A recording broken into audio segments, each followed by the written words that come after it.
Αγαπητέ μου Θανάση και αγαπητή μας Τούλα, η χαρά μου είναι πολύ μεγάλη σήμερα που γιορτάζετε τα 50 χρόνια του γάμου σας. Συγχαρητήρια, να έχετε όλη την ευλογία από Θεού και η σκέπη της Παναγίας πάντοτε να σας σκεπάζει και να σας προφυλάτει από κάθε κακό και να σας χαρίζει όλα τα καλά στη ζωή σας. Λυπούμε πολύ που δεν είμαι ανάμεσά σας για να γιορτάσω μαζί σας αυτή τη χρυσή επέτειο των γάμων σας. Αλλά η σκέψη μου και η ψυχή και η καρδιά μου είναι πολύ κοντά σε εσάς, στα αγαπητά σας τα παιδιά και στα πολύ αγαπητά σας εγγονάκια και σε όλους αυτούς τους ενεορτάζοντας. Στη τιμή σας θέλω να αφιερώσω το τραγούδι που πολύ αγαπάει η αγαπητή μας Τούλα. Εις το βουνό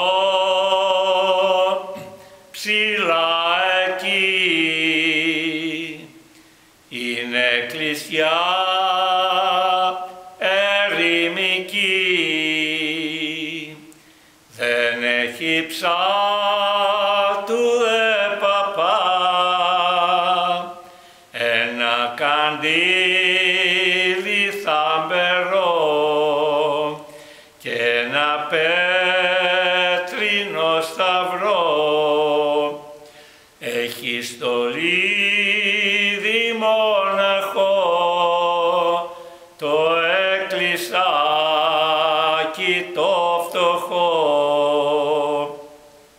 Μα ο διαβάτης αν περνά στέκεται και το προσκυνά και με βλάβεια πολύ τον άσπρο του σταυρό φιλί.